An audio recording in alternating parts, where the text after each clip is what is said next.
आज हमने बिहार से illegal land mining, sand mining की पूरी पड़ताल की। ये कैसे होती है, कहाँ होती है, कौन से माइनिंग पॉलिसी है, क्या कायदा कानून कहता है, रेत का धंधा, मौत का धंधा कैसे बनता जा रहा है, इन तमाम चीज़ों की पड़ताल की।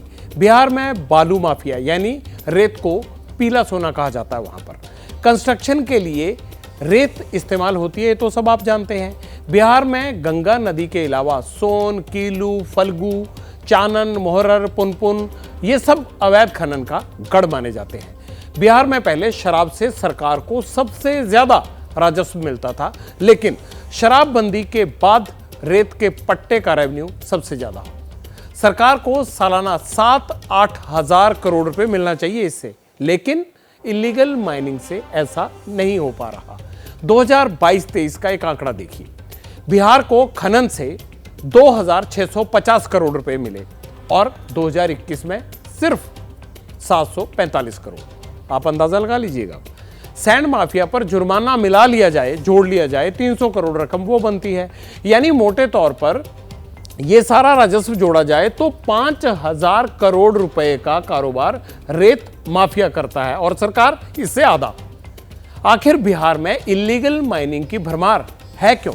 सरकार के पास अवैध खनन रोकने के लिए पर्याप्त संख्या में फोर्स ही नहीं है। 315 होमगार्ड जवान होने चाहिए, लेकिन हैं कितने? 190। 270 स्पेशल जवान होने चाहिए, लेकिन हैं कितने? सिर्फ 138। पटना हाई कोर्ट ने 5 साल पहले बिहार पुलिस से रेत के इस इलीगल कारोबार पर रिपोर्ट मांगी थी।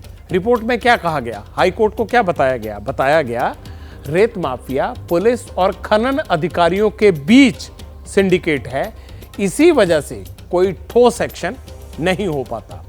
यही वजह है जिसके चलते पुलिस वालों और अफसरों को कुचलने से भी नहीं डरता रेत माफिया।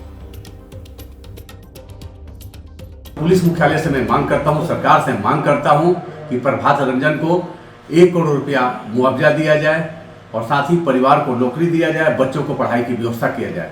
मैं सरकार से भी मांग करता हूं, पुलिस मुख्यालय से, कि बिहार में इस तरह की जो घटनाएं पुलिस पर लोग कर रहे हैं, वैसे लोगों पर स्पीडी ट्रायल चला के सजा दिलाया जाए। और साथ ही मैं बिहार के तमाम पुलिसकर्मियों से कहना चाहता हूं कि जो अपराधी बड़ा या छोटा कोई भी हो, पुलिस पर अगर हमला करते हैं उसको उसी भाषा में जवाब देना चाहिए।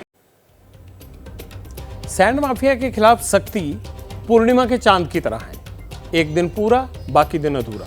हाँ, कागजों में पॉलिसी और नियम जरूर तय हैं। 2 महीने तक बिहार में खनन पर पाबंदी थी, एनजीटी का ऑर्डर था, इसीलिए 15 अक्टूबर से नई नीति आई।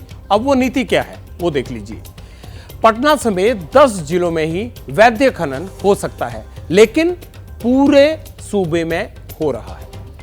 छोटे क्लस्टर बनाकर नदी के घाटों को नीलाम किया जाए। रेत ढोने वाली गाड़ियों में जीपीएस लगा होना चाहिए, सब एनजीटी का ऑर्डर था। जगह जगह चेक पोस्ट, चालान काउंटर और सीसीटीवी लगाने के भी निर्देश दिए गए थे। ओवरलोडिंग रोकने के लिए घाटों पर धर्म कांटा लगा होना चाहिए, जहां वजन हो सके कि ट्रक ज्यादा तो नहीं लेके जा रहे।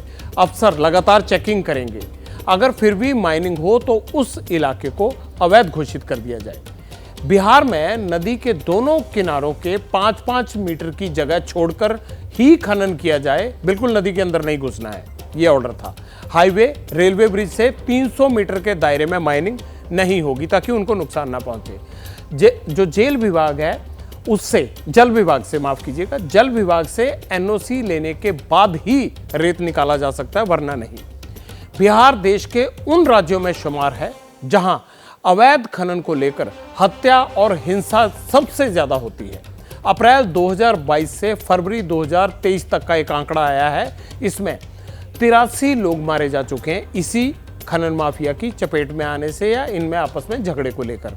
इसी दौरान सरकारी अमले पर 19 हमले हुए और इसमें 33 लोग घायल हो गए। लेकिन मंत्री जी कहते हैं सरकार सख्ती बरत रही है, अब कोई गड़बड़ करेगा तो ठीक कर देंगे। अवैध खनन को रोकने के लिए हम लोग हर जगह निर्देश दिया सारे पदाधिकारी को कि हर हाल में रोकना है, और जितना बालू घाट जो अभी छूट गया, जिसका ऑक्शन नहीं हुआ, उसको सर्वे करा के मंगा लिए, 1 महीना में उसको भी ऑक्शन कर देंगे ताकि अवैध खनन पर उसको काबू किया जाए और राजस्व का वृद्धि हो। कहा अपना विभाग को भी कि जब रेड करने जाए अवैध खनन में तो पूरे दल बल के साथ, गलती थोड़ा हो गई कि वो मोटरसाइकिल से अकेले चल गए, दल बल के साथ जाते, तीसरा घटना न होती। मंत्री जी, दलबल है कहाँ आपके पास? क्या करें अफसर? चाहे जितनी मदद ले लीजिए, जब तक कानून का डर आप नहीं दिखाएंगे, खनन अफसरों और सिस्टम की मिलीभगत जारी रहेगी। जब तक ये सब नहीं सुधरेंगे, रेत माफिया के खिलाफ पारदर्शी कार्रवाई आप नहीं करेंगे, तब तक कोई फायदा नहीं। हमारा मकसद सिर्फ इतना है कि सरकारी अमला जागे, उनका जमीर जागे, अपनी ताकत को पहचाने, इन माफियाओं के सामने नतमस्तक ना हो। हमारा सवाल है, आखिर कब तक होनहार अफसर सैंड माफिया के डंपर के नीचे कुचले जाते रहेंगे? आखिर क्यों सरकारें खनन माफिया के खात्मे के लिए सख्ती नहीं करती? जवाब तो देना होगा ना। हमने शुरुआत बिहार से की है, अब देश के उन दूसरे राज्यों के माइनिंग माफिया तक भी हमारी ये मुहिम जाएगी जहां खनन माफिया का आतंक है। हम ऐसे सिंडिकेट को पब्लिक इंटरेस्ट में एक्सपोज करेंगे, ये हमारा आपसे वादा है। जैसे ही घड़ी का काटा दोपहर 2:30 पे आए, बबीता जी का दिल सास बहू साजिश के लिए मचल जाए। और ये है इनकी बहू, पूरे दिन ऑफिस की टेंशन हो जाए गॉन जब ये करें अपना फेवरेट शो फ्री टाइम पे ऑन। इनकी तरह आप भी देखिए अपना फेवरेट शो अपने टाइम पर और डाउनलोड कीजिए एबीपी लाइव ऐप अपने स्मार्ट टीवी पर।